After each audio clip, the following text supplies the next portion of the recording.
Hello everyone, আজ নিয়ে আসলাম নতুন একটা ভিডিও। ট্রি প্ল্যান্টিং ফেস্টিভ্যাল উপলক্ষে মেয়ের স্কুলে নানান রকম ফল যেমন আপেল, গ্রেপস, লেমন, অরেঞ্জ এই সমস্ত ড্রেস মানে পেপার ক্রাফটিং ড্রেস পরে যেতে বলেছিল।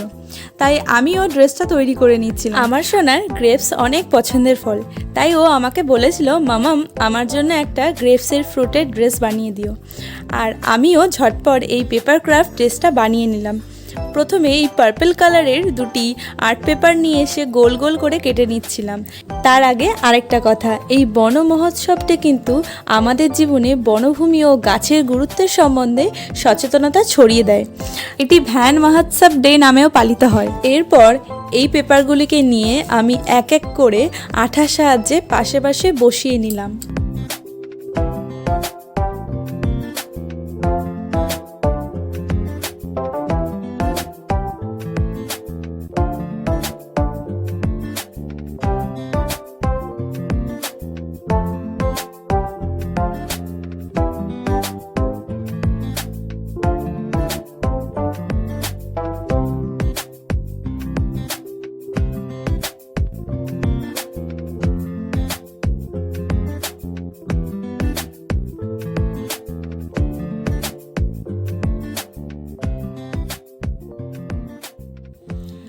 এরপর আমি একটা সাদা আর্ট পেপারের মধ্যে দুটো চোখ এঁকে নিচ্ছিলাম, কারণ এই গ্রেপসটা যাতে দেখতে একটু ইউনিক লাগে।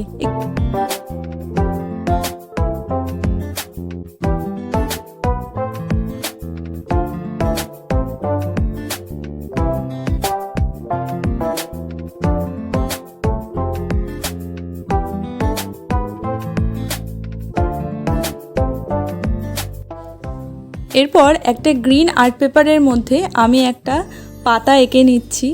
আমি সেরকমভাবে পাতা আঁকতে পারি না, তো যেরকম পেরেছি সেরকমভাবেই করছি। তো পাতাগুলোকে আমি কেটে নেওয়ার পর এক এক করে একটু আঠা দিয়ে লাগিয়ে নেব। এই ড্রেসটা অলমোস্ট রেডি হয়ে এসছে, তো আমিও একটু গায়ে দিয়ে দেখে নিচ্ছিলাম কেমন লাগে।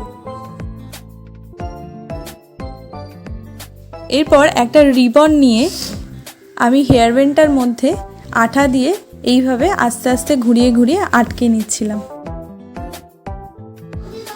আরও কিছু সবুজ আর্ট পেপার কেটে পাতার মতো শেপ করে নিয়েছিলাম।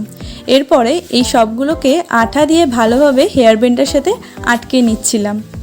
এরপরে সকালে উঠে দেখো, শ্রুতিকে আমি এটা ড্রেসটা পরিয়ে দিয়েছিলাম, দেখছিলাম যে কেমন লাগে। ও তো ভীষণ খুশি হয়েছে এটা পেয়ে। এত কষ্ট করে জিনিসটা বানালাম আর স্কুল থেকে বেরিয়ে দেখি সেটা ছিঁড়ে দলামচ করে নিয়ে এসছে। যাই হোক, প্রত্যেকটা বাচ্চাই খুব সুন্দরভাবে যে যার মতো সেজেছিল। কেউ আপেল, কেউ হচ্ছে গ্রেপস, কেউ কলিফ্লাওয়ার, এরকম ধরনের সব সেজে গুজে বেরিয়ে এসেছিলো। তো আমারও খুব ভালো লাগছিলো দেখতে, সবাই ফটো তুলে নিচ্ছিল ওর একসাথে।